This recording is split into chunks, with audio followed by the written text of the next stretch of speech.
Obrigado. Boa tarde. O Vitor falou boa noite, mas está muito claro ainda para ser boa noite, não tá?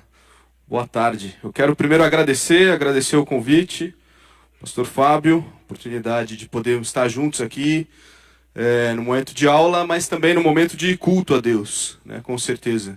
Eu sou grato a essa igreja que tem sido, desde o ano passado, quando eu mudei para a Extrema com a minha família, tem sido bênção na minha família, a gente podendo se encontrar, eu, os pastores aqui dessa igreja, mais alguns outros pastores da cidade, e poder ter amigos por perto, assim, e Deus preparou, né, o Walter, o Vitor, o Fábio, o Paulo, o Bruno, e outros aí que a gente tem podido se encontrar mensalmente, e tem sido uma ajuda, um grande apoio. Então eu sou grato também a essa igreja por isso. Como o Vitor disse, eu assumi a primeira igreja batista em Extrema em janeiro do ano passado. Na verdade, hoje faz um ano. Hoje está fazendo um ano da posse lá em Extrema. Não sei quantos aqui já foram na igreja em Extrema. Alguém já foi lá na primeira igreja batista Extrema? De vez em quando aparece alguém, mas não fujam, tá bom? Não façam como eu. Mas eu estou de férias, então por isso eu vim aqui hoje. Eu queria apresentar minha família, porque eu não pude vir acompanhado da minha família.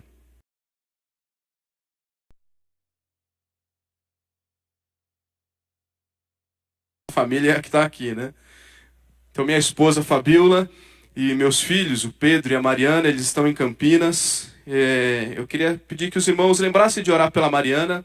A Mariana fez uma cirurgia na última terça-feira, ela tem um probleminha de nascença nos rins, e ela fez a cirurgia para corrigir isso.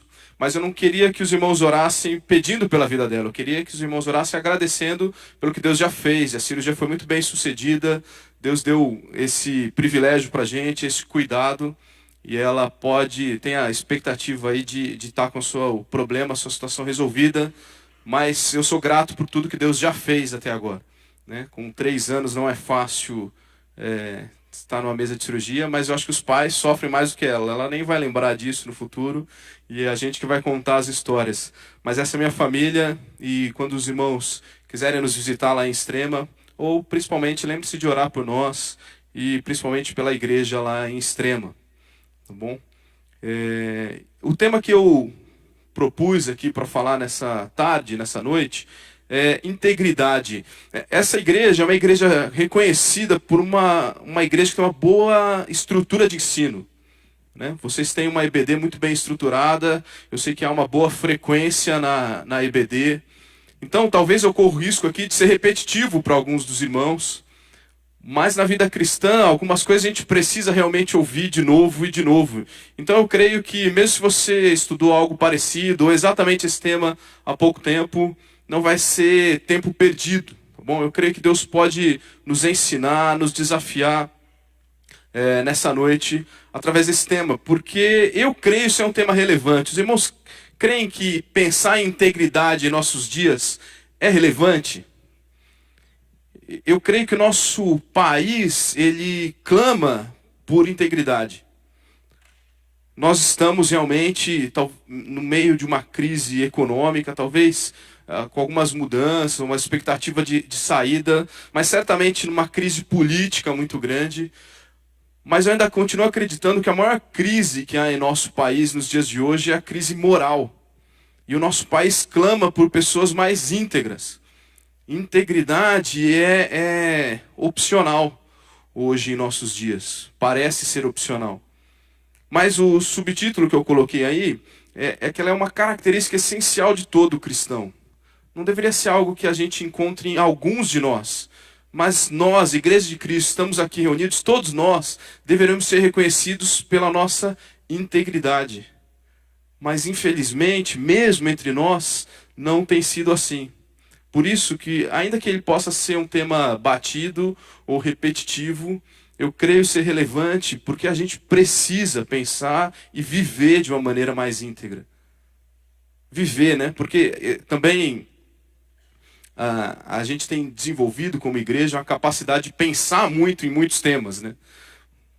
E a gente pensa, mas a gente precisa agir, né? E que a gente possa agir e viver de uma forma mais íntegra. Eu coloquei 2 charges aqui para que a gente possa ver como como é um problema do nosso país hoje, né? Isso é uma charge que saiu no jornal, não sei se você não consegue ler. A mãe está dizendo para o seu filho assim, diante de alguém engravatado com dinheiro aí: lá vai, filho, a sua educação, saúde, moradia e o seu futuro. Então, as negociatas parece que são a característica do nosso país, o desvio.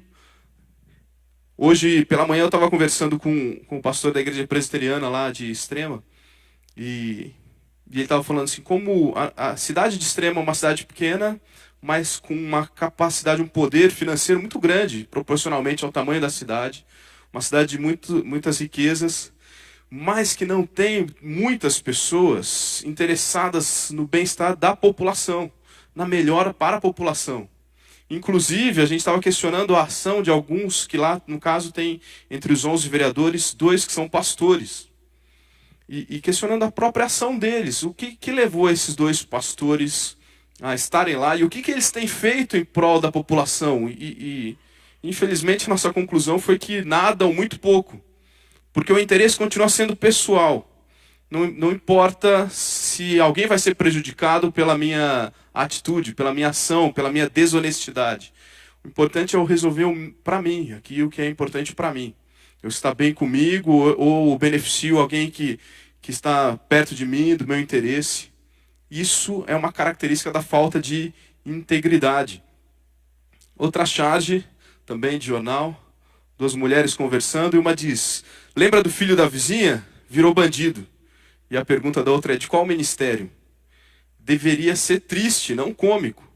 Mas recentemente a gente tem visto aí no noticiário a questão da nova ministra do Trabalho, né, que foi proibida pela justiça de assumir. O meu pensamento diante de uma situação como essa, eu acho que um país que tem um mínimo de moral, de decência, se surge alguma suspeita, se eu sou o presidente da República, surge alguma suspeita sobre alguém que eu estou indicando para algum ministério, acho que a minha postura já deveria ser: vamos deixar isso para lá, ainda que, né, investiga, prova se é verdade ou não, mas, poxa, já surgiu uma suspeita, vamos levantar outro nome. Mas não, se mantém, aí a justiça, um juiz define que não pode assumir, e qual que é a postura do governo? Não, a gente vai brigar. Então eu vou recorrer também na justiça, eu vou até o STF. Mas porque a integridade ela foi relativizada.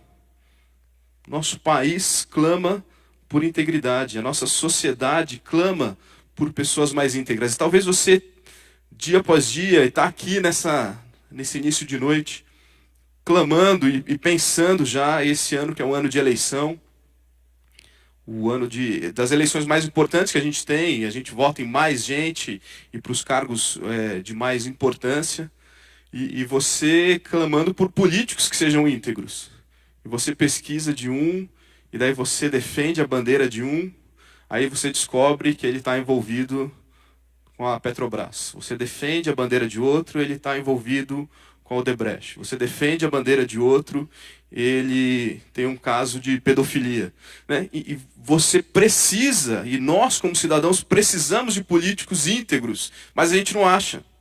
Você que tem algum cargo de liderança ou que tem uma empresa, seja ela grande ou pequena, você clama por empregados que sejam íntegros. Ou você que o casal trabalha fora e você precisa de alguém que ajude lá na sua casa um dia na semana ou todos os dias a cuidar da sua casa, você clama por pessoas que sejam íntegras, que você possa deixar a pessoa sozinha na sua casa e as coisas estejam lá quando você voltar. Um funcionário que você possa confiar, dar responsabilidade, saber que ele não vai passar o dia inteiro perdendo tempo na internet, ou enrolando de qualquer outra maneira, ou desviando de alguma forma. Porque a gente clama e precisa de empregados íntegros. Você, casado, deseja, e eu espero que você esteja vivendo essa experiência, um cônjuge que seja íntegro. E você que é solteiro, deseja... Eu olhei mais para lá, que eu vi que tem mais jovens ali. Não, menos a Marcele, que não é tão jovem assim. Você deseja um cônjuge que seja íntegro, que você possa confiar. Eu conversava com um amigo anteontem, E ele falando de um casal que a gente conhece, como a mulher ela está o tempo inteiro em volta do marido, porque tem medo dele pular a cerca. Então ela fica tentando, acho que, levantar a cerca para ficar mais difícil para ele pular. Mas por quê? Porque esse cara não é íntegro. Ela não tem confiança no próprio marido. Pais querem filhos que sejam íntegros. Vai chegando nos 13, 14 anos, você precisa cada vez mais confiar no seu filho. E cada vez mais seu filho vai estar separado de você. E você precisa confiar nele. Integridade. Então é um tema muito relevante porque é um clamor dos nossos dias. E onde a gente deveria encontrar pessoas íntegras, deveria ser em lugares como esse daqui. Mas infelizmente, hoje a gente não consegue com os olhos fechados apontar para pessoas que sejam íntegras, mesmo dentro de um ambiente cristão. Mas a integridade é uma característica essencial de cada cristão e eu espero que a gente possa ver isso um pouco melhor nessa noite. A primeira definição de integridade que eu queria trazer é uma definição do dicionário mesmo. O dicionário diz que integridade é o estado ou qualidade do que é íntegro, né? Óbvio, mas do que é inteiro, completo, inteiro. Né? É essa ideia de estar completo. E eu lembro então de 2 Timóteo 3, 16 e 17, que diz que a palavra de Deus é útil, e ela vai dizer para que a palavra de Deus é útil. Para repreender, para ensinar, para corrigir, para exortar. E o versículo 17 vai dizer por quê? Para que apresente todo homem perfeito e perfeitamente habilitado. E essa ideia de perfeição na Bíblia, quando ela está relacionada ao ser humano, é essa ideia de completude, de ser inteiro. Não é uma ideia de perfeição como a perfeição de Deus, onde não há erro, onde não há falha, né? Quando a Bíblia ela fala de perfeição para o ser humano, ela não está esperando isso, porque sabemos que o ser humano ele não é perfeito, né? Ele é pecador. Pode ser regenerado do seu pecado pela fé em Jesus Cristo, mas ainda falho. Então a ideia de perfeição é a ideia de ser completo, de estar inteiro no seu foco, de cumprindo o seu papel. E isso tem tudo a ver com integridade. Então, a palavra de Deus, ela tem essa função também, de que o homem, né, de Deus, o homem, a mulher de Deus, eles sejam perfeitos, eles sejam íntegros, eles sejam inteiros, eles sejam completos. E daí a gente pode pensar em diversos outros textos, quando fala da ideia de saber o que a gente crê e aplicar o que a gente crê. Né? E Paulo vai chamar isso em Filipenses, em Efésios, de coerência. A gente viver de uma maneira coerente com o que a gente acredita é ser íntegro, é ser completo, é ser inteiro, cumprindo o seu propósito. Então, integridade é um estado ou qualidade do que é íntegro, inteiro, completo. É honestidade, retidão. Retidão é uma palavra bem bíblica, né? Talvez você nunca usou essa palavra fora do ambiente da igreja. Eu nunca usei. Retidão, mas retidão é essa mesma ideia. Vamos ler aí Efésios 4, 22 a 24. Um texto bem conhecido de muitos, Efésios 4, 22.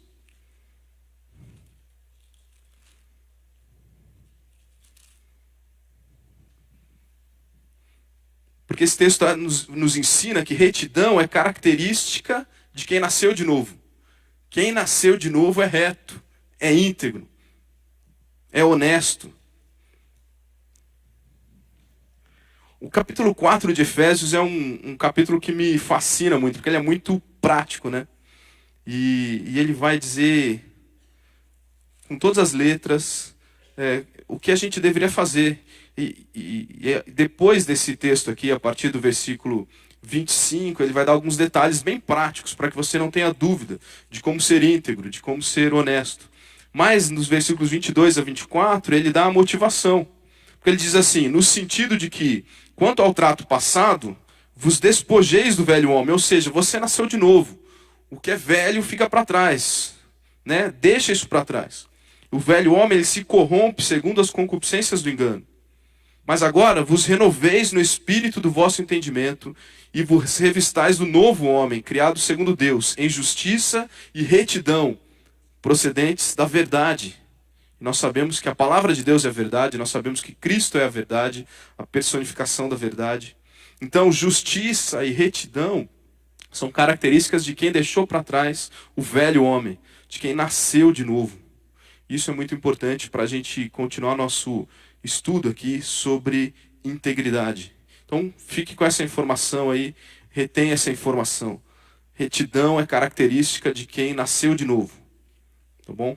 Uma outra definição, talvez mais direcionada, de um dicionário de teologia, diz que integridade é a qualidade de quem é eticamente direito, correto. Então, não traz muitas informações a mais, mas eu queria me pegar um pouco nessa ideia do eticamente.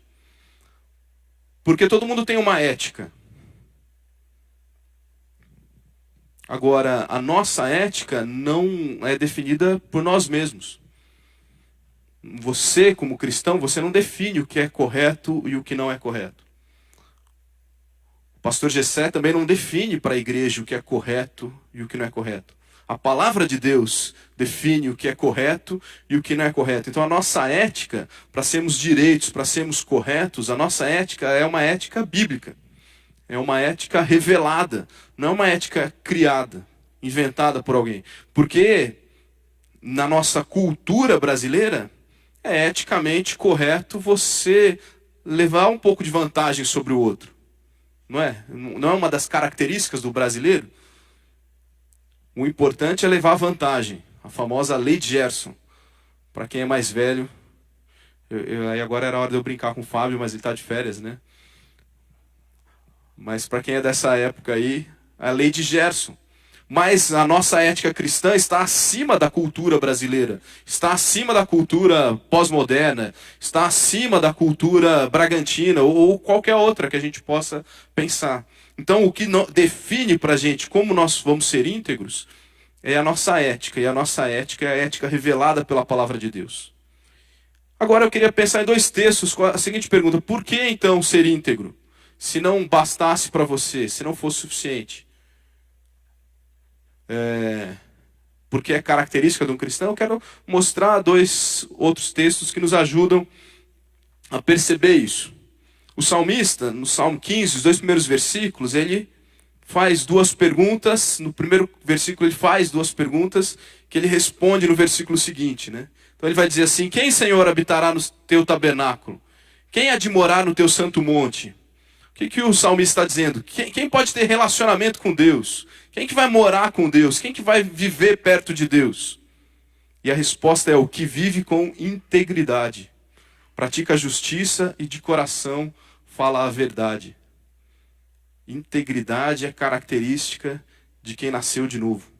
Só pode morar com Deus, só pode ter um relacionamento com Deus quem é íntegro. Provérbios 14, 2. Diz o seguinte: o que anda na retidão teme ao Senhor, mas o que anda em caminhos tortuosos, esse o despreza. Relacionamento com Deus está diretamente relacionado com retidão. E a gente viu que retidão é uma das definições de integridade. Então, o temer ao Senhor é ser íntegro.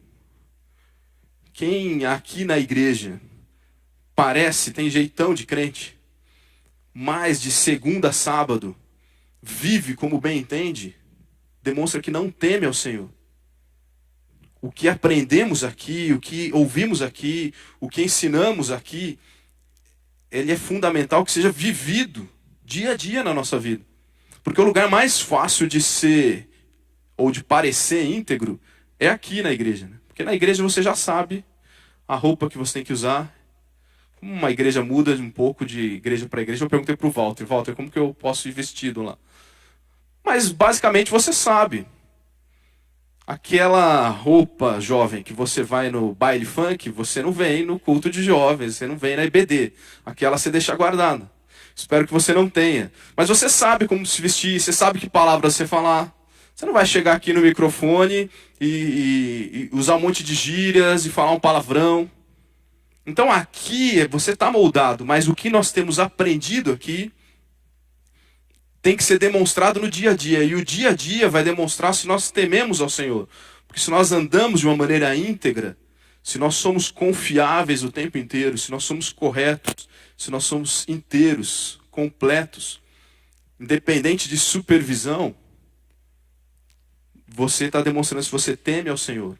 Mas os seus caminhos podem estar demonstrando, se eles forem tortuosos, que você tem desprezado o ensino do Senhor. Agora, 2 testes são fundamentais para a gente compreender uma pessoa íntegra. 2 testes. Porque quando as coisas estão na média, é muito fácil você se manter íntegro. Quando eu era adolescente, eu tinha um amigo que ele era bonitinho, ele era bem bonitinho. Então vocês já sabem que não era eu mesmo, era um amigo. E daí o grande desafio dele era não ficar com as menininhas, né? Ele querendo ser um cristão sério. E tinha um outro que era bem feinho. Não era eu também, poderia ser, mas não era eu.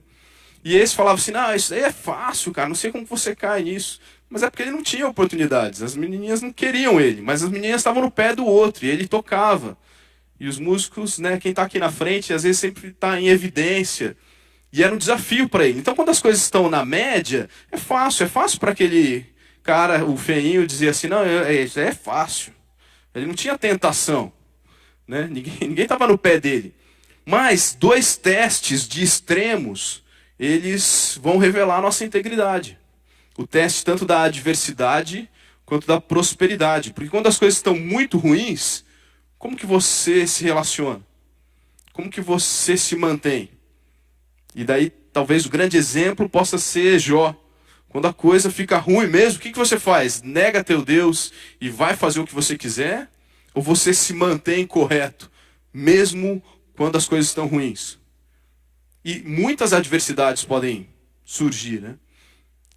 Eu, infelizmente, tive que voltar ontem para a Extrema. Eu estava em Campinas com a família, porque um senhor lá da nossa igreja faleceu. É uma grande adversidade para a viúva, para os filhos. Ele estava doente, a família orando pela cura. Deus quis curá-lo levando, mas é uma grande adversidade. Como que você reage? Ah, Deus não ouve a minha oração, Deus não quer saber, vou chutar tudo, eu não quero mais saber. Provérbios 24:10 diz assim, ó, se te mostras fraco no dia da angústia, a tua força é pequena.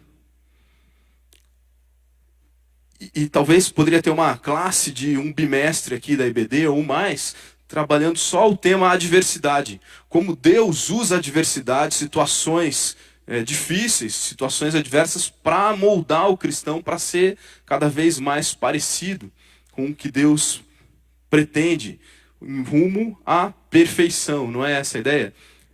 Nós somos moldados para a perfeição, para sermos inteiros, completos, para sermos íntegros.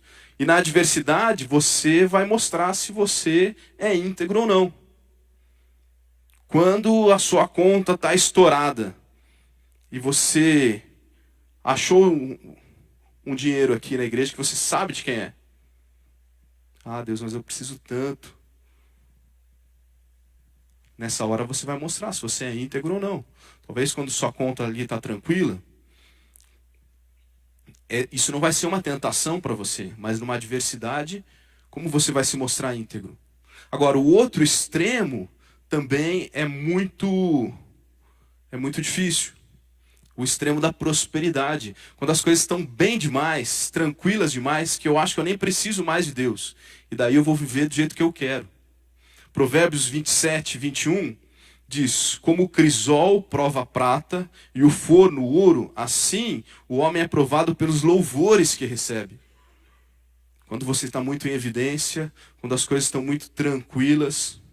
E daí outro exemplo bíblico que a gente pode ter, aí podem ter vários, né? Mas talvez o que mais destaca para mim é o povo de Israel no período de Juízes. Quando tudo está bem, quando tudo está tranquilo, então eu deixo Deus para lá, eu vou viver do jeito que eu quero. E daí as coisas começam a ir de mal a pior de novo. Esses dois testes, esses dois extremos, vão provar a sua integridade. Talvez Deus já esteja permitindo situações desses dois extremos na sua vida para que você possa ser cada vez mais íntegro, para que você possa perceber como que eu estou agindo, como que eu ajo na adversidade ou na prosperidade. Quais exemplos, outros exemplos de integridade nós temos na Bíblia? Muitos outros, né? Muitos outros. Mas um em especial me chama bastante atenção, principalmente quando pensamos nesses dois testes, no extremo da adversidade e da prosperidade. Temos um exemplo de um homem que viveu integramente nos dois extremos. E a sua história na Bíblia é relatada nos dois extremos. Temos mais de um, mais um especial. Alguém se arrisca? Desculpa. José. Poderia ser José. Podia ser Jó, que eu já citei. Quem mais? Daniel. Isso, é esse que eu escolhi aqui para trazer mais alguns ensinos para nós nessa tarde. Daniel. Daniel viveu o teste da adversidade na sua chegada na Babilônia. Um jovem que vivia de uma forma tranquila, de uma posição nobre, uma família, uma boa família. Jovem de bom preparo. E de repente o mundo cai, né? Seu país é conquistado e ele vai virar escravo de uma outra nação. E ele se mostra íntegro. Mas depois, também, no final da sua vida, ele já tendo dado muitas mostras de ser alguém íntegro, confiável, ele passa pelo outro teste, o da prosperidade. Aí ele já era um cara bem reconhecido, que tinha boa circulação ali na Babilônia, entre os nobres. Era o único estrangeiro ali entre os governantes. Tudo bem para ele. Mas daí então ele é testado de novo. Nós podemos aprender essas 4 coisas aí com Daniel para aplicarmos na nossa vida e como nós podemos buscar ser íntegros. Daniel demonstrou um espírito excelente, mostrou fidelidade no seu trabalho, pureza na vida pessoal e um caminhar constante com Deus. Então abra sua Bíblia em Daniel 6 e eu quero ler um verso aí para cada um desses itens. Daniel 6, vamos começar no versículo 3.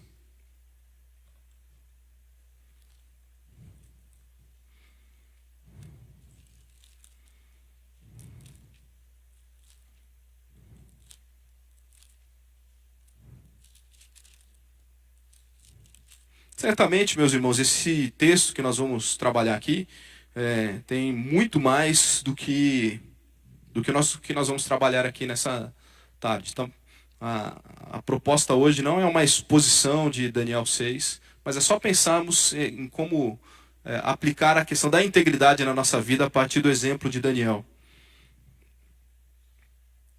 Então, Daniel 6, versículo 3, diz: Então, o mesmo Daniel se distinguiu desses presidentes e sátrapas, porque nele havia um espírito excelente, e o rei pensava em estabelecê-lo sobre todo o reino. Espírito excelente. O que é isso? Lembra que eu disse, desde o início da aula, eu tenho dito isso. A integridade é uma característica essencial de todo cristão. Agora, se é uma característica essencial de todo cristão, até que ponto nós podemos ser íntegros sem uma transformação de coração? Porque daí é só comportamento, é só casca. Há pessoas que agem com integridade, mas talvez não seja sincero, não seja pleno, se não primeiro houver uma mudança interior, uma mudança de coração, que só Deus pode operar. Eu tenho repetido aí para a minha igreja lá em Extrema algumas vezes isso. Se você não foi alcançado pela graça salvadora de Jesus Cristo, se você não teve um coração transformado, na verdade é uma grande perda de tempo você tentar viver como Deus manda. É uma perda de tempo. Mas por outro lado, se a graça te alcançou, é uma grande perda de benefícios você não viver como Deus manda. Porque não é simplesmente o jeito que eu vivo que vai me levar até Deus. Nós estamos carecas de saber, eu mais do que vocês, sobre isso. Mas, a partir do momento que nós somos transformados, nós temos que viver de determinada maneira, não há opção. E por isso, integridade é característica essencial do cristão. Mas ela começa por onde? Começa de dentro. Então, é visto em Daniel, de dentro, algo que os outros não tinham. Ele tinha um espírito excelente. Ele fazia aquilo porque, daquela maneira, com excelência, com integridade, com fidelidade, porque era quem ele era. Era natural. Ele não cogitava outra maneira, ele não pensava de outro jeito. Porque brotava de dentro as suas atitudes. Não eram atitudes ensinadas, repetidas apenas. Eram atitudes que brotavam de um coração transformado. Vamos continuar o texto aí e ver a segunda característica. Fiel em seu trabalho. Versículo 4 diz: Então os presidentes e os sátrapas procuravam ocasião para acusar a Daniel a respeito do reino. Mas não puderam achá-la nem culpa alguma, porque ele era fiel e não se achava nele nenhum erro, nem culpa. Ele... Você já aconteceu isso? Já teve auditoria na sua empresa? Às vezes eu vejo alguns irmãos falando: pastor, ora aí, porque essa semana vai ter auditoria na empresa. Estou com medo. Você tem medo no seu trabalho? Se alguém investigue, se alguém chega de repente, se o seu computador fosse virado da parede pro meio do escritório, se o seu celular não tivesse senha, se as pessoas tivessem acesso a tudo que você faz. Jovens, se o professor desse a prova, uma coisa que eu gostava muito no seminário era isso. O professor dava a prova para você fazer em casa ou no quarto, sem consulta. Isso é prova de integridade. Você entrega essa prova com consulta? Não. O Carlos Oswaldo gostava de fazer isso. É a prova sem consulta em casa. E daí você senta na mesa, assim, olha para todos os seus livros. E agora? Integridade. Nada. Investigaram, mas nada foi achado na vida de Daniel que pudesse condenar o seu trabalho. Ele não era negligente. Ele não era corrupto. Exatamente o contrário da maioria das figuras públicas que a gente tem hoje no país. Ninguém pode condenar ninguém, ninguém pode tirar ninguém, porque o outro sempre tem alguma coisa para falar de você. A gente tem muita capacidade, às vezes, na igreja, de desejar isso do pastor. O pastor, ele tem que ser transparente, mas o cristão, ele tem que ser transparente. O pastor também. Mas o cristão, ele precisa ser transparente. Quanto você é fiel no seu trabalho. Provérbios, eu peguei alguns textos de Provérbios para nos apoiar aqui, né? Os irmãos perceberam. Eu queria pegar mais um. Provérbios 20, versículos 6 e 7, diz assim, ó: Muitos proclamam a sua própria benignidade, mas o homem fiel, quem o achará? O justo anda na sua integridade. Felizes lhe são os filhos depois dele. Quando eu era pastor de juventude em Campinas, a gente passou por uma situação difícil lá na igreja, em que um membro da igreja foi acusado, e chegou até a ser preso. E daí teve matéria, passou na TV, Jornal Nacional, foi uma coisa muito triste. Mas quem eu percebi que sofreu muito com isso, e talvez eu percebi mais porque era quem eu estava mais perto, né? Os filhos, jovens. A falta de integridade, eu não sei, esse homem ainda está sendo julgado, né? Não cabe a mim dizer, até porque eu não tenho todo o conhecimento. Mas, pelo menos a aparente falta de integridade dele no trabalho repercutiu na sua família. A honestidade de um pai reflete na felicidade dos filhos. A honestidade de um pai no seu trabalho, a integridade do pai no seu dia a dia, reflete em felicidade para os seus filhos, é o que o Provérbios está dizendo. Você é fiel no seu trabalho e você, mais jovem, vai dizer: mas eu nem trabalho. Mas quando você vai preencher uma ficha, hoje não preenche mais ficha, digita uma ficha, né? Quando você vai digitar lá no Google, formulário do Google lá, você põe profissão, estudante. Então seja um estudante profissional, né? Faça isso com dedicação, com excelência, sem corrupção. Muitas corrupções podem haver. Eu lembro quando eu estava no ensino médio, um amigo meu fez amizade com o cidadão que trabalhava no Xerox da escola para comprar as provas. E daí ele começou a ganhar dinheiro com isso. Além de melhorar as notas dele, ele começou a vender as provas para o pessoal. Talvez uma oportunidade dessa já tenha surgido para você. E aí? Integridade, fidelidade ou oportunismo? Ou o que é melhor para mim? Daniel foi achado fiel em seu trabalho. Terceira característica, a pureza na vida pessoal. Versículo 5, continuando. Disseram, pois, esses homens, nunca acharemos ocasião alguma para acusar esse Daniel. E daí foi pior ainda, então, né? Porque eles procuraram no que ele fazia e não acharam nada. Mas agora eles estão preocupados que eles não acham em nada. A única coisa que nós podemos contra ele é levantar algo contra o seu próprio Deus. Então vamos tornar o seu relacionamento com o seu Deus ilegal para que a gente tenha alguma coisa contra esse Daniel. Porque nada na vida dele, não é que ele não desviava dinheiro do rei, não é que ele simplesmente estava empregando só os seus amigos, não, ele não fazia isso. Mas ele também, ele não era infiel, ele não mexia com a mulher do outro, ele não furava fila, ele não passava ponto da carteira dele para o outro para ele não perder a habilitação. Sabe, ele não freava só no radar, ele não tinha nada na vida dele que alguém poderia dizer, tá vendo esse daí? Tá vendo esse homem? Um homem que vivia de forma íntegra o tempo inteiro. Nada de hipocrisia, não tinha nada escondido. A vida dele era um livro aberto. Quantos de nós aqui nessa noite poderíamos ouvir isso a nosso respeito? Eu queria derrubar aquele pastor lá, mas eu não achei nada. Será que não achariam nada? Eu não estou falando de mim, eu estou falando do Vitor. Talvez já acharam de mim, né? Caluniador.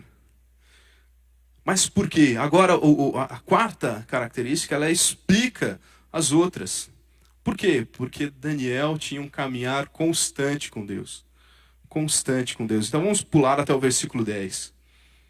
Que diz assim, Daniel, pois, quando soube que a escritura estava assinada, a lei, né, que o prejudicaria, entrou em sua casa e em cima do seu quarto, onde havia janelas abertas do lado de Jerusalém, 3 vezes por dia se punha de joelhos, e orava e dava graças diante do seu Deus. Olha que legal. Então, a perseguição veio, a dificuldade veio, e ele foi com coragem, com a janela aberta, e orou 3 vezes por dia para ver se Deus livrava ele disso. Não é só isso. Porque o versículo termina como costumava fazer. Essa era a vida dele, o relacionamento dele com Deus. Oração 3 vezes por dia. Eu não vou mudar nada do meu relacionamento com Deus. Você pode querer me prender, você pode querer me condenar à morte, você pode me ridicularizar, seja o que for. Eu não vou mudar o meu relacionamento com Deus. O meu caminhar com Deus é constante. Não recorra ao seu relacionamento com Deus somente na adversidade.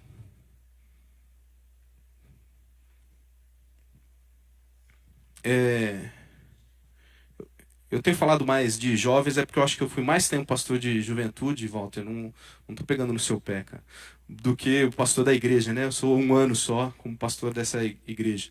Mas eu lembro, os jovens, sempre que tinha uma dificuldade, falaram, pastor, o que a Bíblia ensina?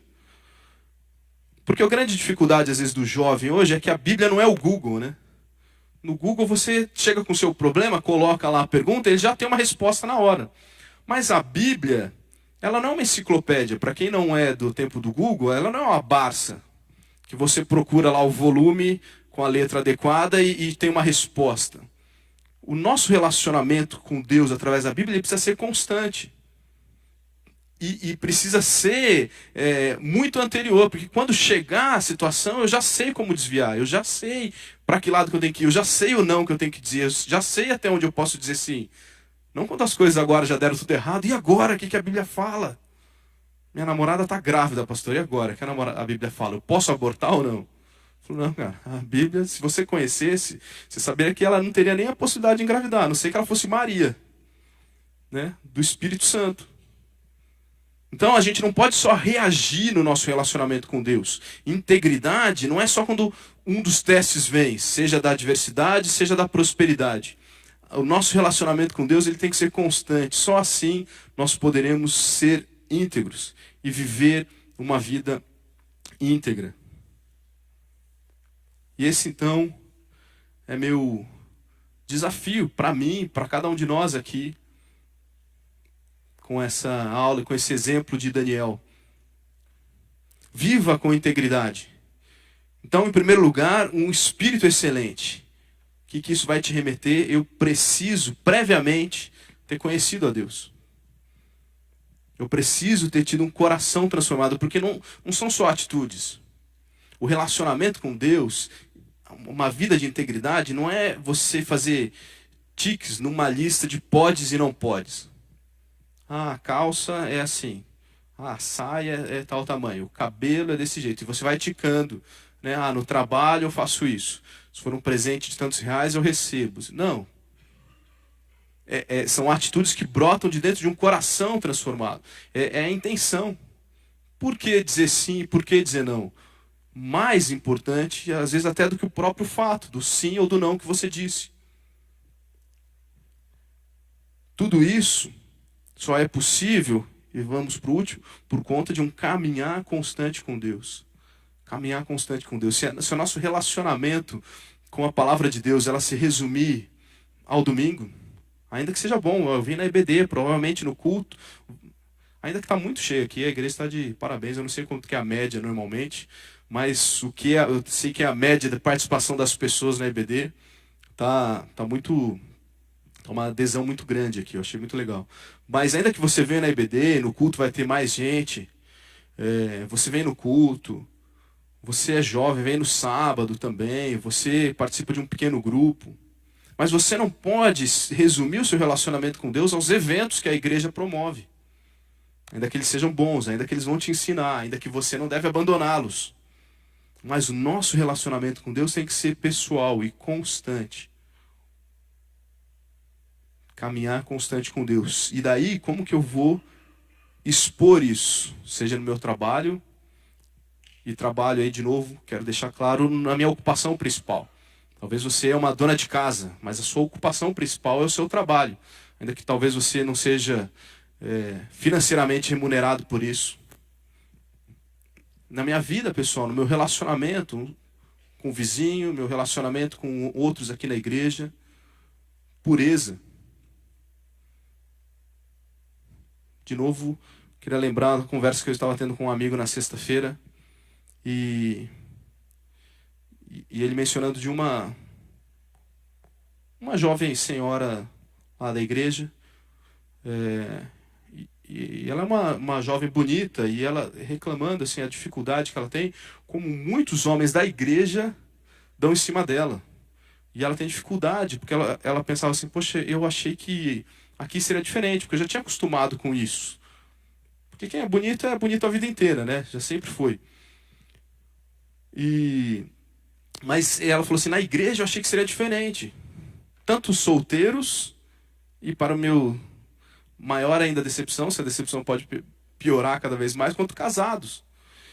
E com o falso pretexto de, não, eu quero orar por você, né, eu quero saber se está tudo bem mesmo. Só que daí vem acompanhado de uma mão onde não deveria, de uma pergunta, de uma brincadeira. Porque não tem pureza na vida pessoal. Como que a gente tem se relacionado aqui entre irmãos? O que está na sua cabeça? Qual é o seu senso de humor, né? Às vezes o senso de humor vai revelar muita coisa.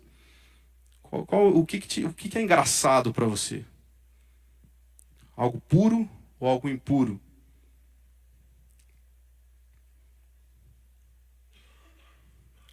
E eu queria então fazer só essa última, oração de Davi, e depois eu queria fazer uma pergunta para você, para mim, e deixar um tempo para nós refletirmos. A oração de Davi foi essa: o Senhor julga os povos, então julga-me, Senhor, segundo a minha retidão e segundo a integridade que há em mim. Você é capaz de orar para o Senhor, julga-me? Você tem coragem de se colocar diante de Deus, dizendo, eu quero saber, traz à tona, sonda, né? Como o mesmo Davi escreveu no Salmo 139. Vai lá no fundo e traz à tona. Será que eu tenho vivido de forma reta, de forma íntegra? Julga-me, Senhor. E uma pergunta aí, então, para a nossa reflexão. O que eu estou permitindo acontecer em minha vida que está impedindo que eu seja uma pessoa íntegra? Não sei, talvez o meu desafio, já pensando que aqui é uma aula e dando então uma lição de casa para você, anote essa pergunta e tente durante a semana pensar nela. Você é casado, pede para o seu marido, para a sua esposa, me ajuda aqui, onde eu não estou sendo íntegro? Se tiver mais coragem um pouco, pergunte para os seus filhos. Porque o filho ele vai falar, né? Ainda mais quando o pai se abre assim para dizer, fala alguma coisa de mim aí, e você não vai ter uma consequência sobre isso. E não dê uma consequência, né, para o seu filho. O que está impedindo que eu seja uma pessoa íntegra? Eu não sei, talvez a questão seja física, sensual, sexual. Talvez a questão seja financeira. Talvez a questão seja a falta de confiabilidade. Eu não sei. Talvez a questão seja o seu egoísmo. Então, se eu posso ganhar 2 minutos fazendo uma conversão no local proibido, eu faço. Se eu posso ganhar 3 minutos freando só no radar, essa do radar é interessante, né? Porque o limite da via é 60, 80. Não é o limite do radar. E o radar está em um lugar ali só para garantir que, pelo menos em algum ponto da via, você esteja respeitando. Mas a gente vem 100, 110, 60. Breca, passa o radar, acelera. O que tem impedido que a sua vida seja íntegra? O que tem impedido que você seja irrepreensível? Ou o que tem te amarrado, te prendido, deixado você com o rabo preso? Faça uma lista aí sincera. Talvez sua lista não seja grande. Eu rogo a Deus que ela não seja grande. Mas identifique, ore, se arrependendo disso. E peça ajuda para Deus, peça ajuda para outros irmãos. Para o que eu vou fazer agora para mudar? O que eu vou fazer para que realmente eu possa ser conhecido como uma pessoa íntegra, inteira, honesta, reta? Fica esse meu desafio. Eu quero encerrar orando. Orando para que realmente integridade seja uma característica essencial de todos nós. Integridade, característica essencial de todo cristão. Fazer o certo, mesmo quando só Deus está vendo. Fazer o certo, porque é isso que brota do meu coração transformado. Porque eu tenho um espírito excelente. Porque o meu caminhar constante com Deus tem me mostrado o que é certo e o que é errado. E isso se reflete, seja no meu trabalho, seja nos meus relacionamentos pessoais. Feche seus olhos, vamos orar.